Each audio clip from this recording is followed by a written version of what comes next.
The question is that this House has considered cyber fraud in the United Kingdom.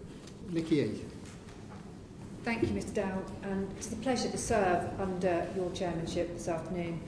And I'd like to thank the Honourable Member for Ogmore for securing this timely debate. The scale of fraud and cybercrime is remarkable, affecting more people more often than any other crime. It represents more than a third of all estimated crime, with 6.1 million incidents in England and Wales in the year ending September 2020. 80% of reported fraud is facilitated by the use of digital technology. And the coronavirus pandemic means so many more of us are using online services to shop, invest and for leisure. And our habits change, so do those of criminals. I believe that life on the internet should be as safe as our lives offline. If being exploited on the high street is unacceptable, the same must apply to vendors who operate online. I am proud that the City of London Police, based in my constituency, is the National Police Chiefs Council Lead for Economic and Cyber Crime and the National Lead for Force for Fraud. They work to investigate serious, complex and cross-border fraud, which is beyond the capability of a local police force, and provides training for such police forces and private sector workforce through its Economic Crime Academy. With the support of the City of London Corporation and stakeholders including UK Finance, the City of London Police has consistently shown how it can harness and work with the private sector to tackle cyber fraud, providing a bridge for law enforcement into financial institutions and, importantly now, into the fintech sector. Mr Dowd, I welcome the draft online safety bill announced in the recent Queen's speech, which I hope will do much to tackle cyber fraud. Indeed, the inclusion of fraud within the legislation will provide much needed encouragement for online service providers to take responsibility for protecting users of their services and implementing counter-fraud strategies to prevent malicious content. This is essential in a time where we have become even more dependent on making our digital defences robust and capable of dealing with the volume of fraud that we are now seeing.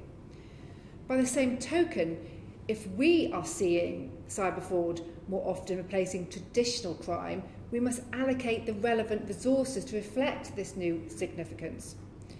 Equally, the City of London Police, which holds, as I said, the unique role in this landscape, must be properly funded so it can continue upholding their national responsibilities. This said, online fraud need not be as sophisticated. Online threats can and do spring from almost anywhere. Last year, the City of London Police alone requested suspension of 54,000 telephone, email, website and social media accounts. Facebook, Amazon, WhatsApp, Instagram, Snapchat, Twitter and LinkedIn are the platforms that feature most frequently in fraud and cybercrime reports. And I'm sure all of us in this room use at least one of these platforms every day. The challenge is immense, and online services providers must take more responsibility in protecting the users of their services and implementing counter-fraud strategies.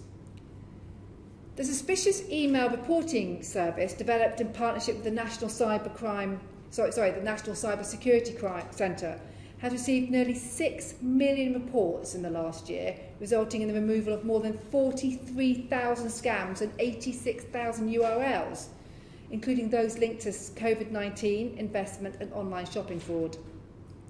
I personally have used the excellent service myself, forwarding suspicious emails to report@phishing.gov.uk and text to 7726. We all have a part to play in ensuring those fraudsters are closed down as soon as possible. Clearly, updating the framework by which we enforce against cyber fraud is a priority for this government, and I welcome their conviction on this. But the solution is not one-dimensional.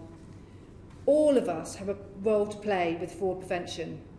We know not to leave our doors unlocked, to leave possessions visible in our cars, to leave our telephones on a table when we're out eating.